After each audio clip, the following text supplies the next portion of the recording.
तो केरल में मुख्यमंत्री की कुर्सी को लेकर पिछले 10 दिनों से जो सस्पेंस बना हुआ था, अब वह पूरी तरह से खत्म हो गया है। वीडी सतीसन केरल के नए मुख्यमंत्री होंगे।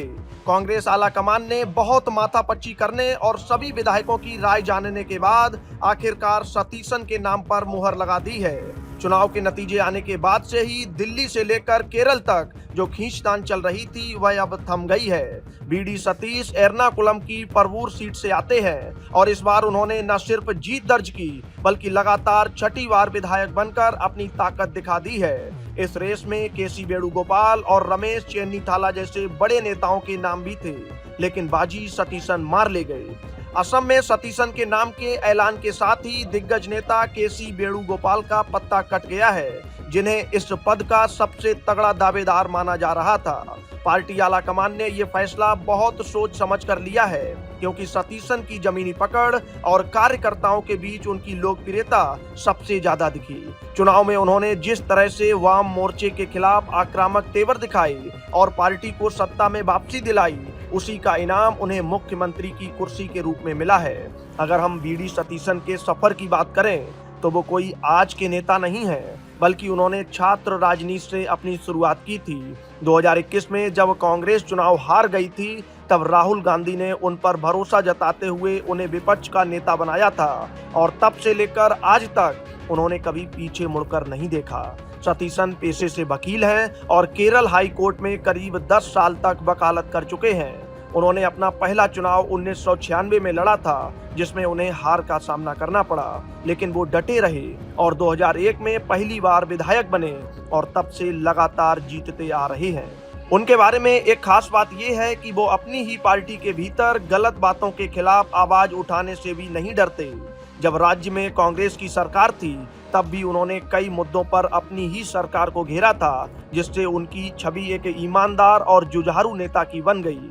अब आपके मन में एक सवाल जरूर होगा कि केरल जो देश का सबसे ज्यादा पढ़ा लिखा राज्य है, वहां का मुख्यमंत्री आखिर कितना पढ़ा लिखा है। तो आपको बता दें कि सतीसन की पढ़ाई लिखाई बहुत ही जबरदस्त है। उन्होंने न सिर्फ वकालत की है, बल्कि उनके पास एलएलबी के साथ साथ एलएलएम की मास्टर डिग्री भी है। इसके अलावा उन्होंने सोशल सर्विस में पोस्ट ग्रेजुएट डिप्लोमा भी किया है।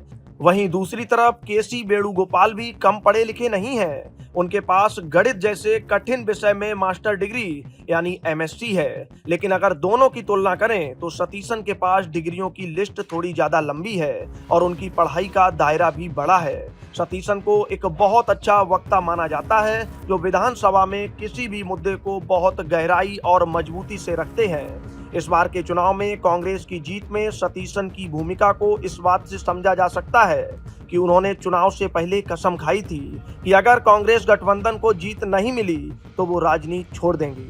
उनकी इसी जिद और आत्मविश्वास ने कार्यकर्ताओं में जोश भर दिया। हालांकि पार्टी के भीतर एक गुट वेणुगोपाल को मुख्यमंत्री बनाना चाहता था और उनके समर्थन में पोस्टर भी लगे थे, लेकिन विधायकों के बहुमत और जमीनी फीडबैक ने सतीसन का पलड़ा भारी कर दिया।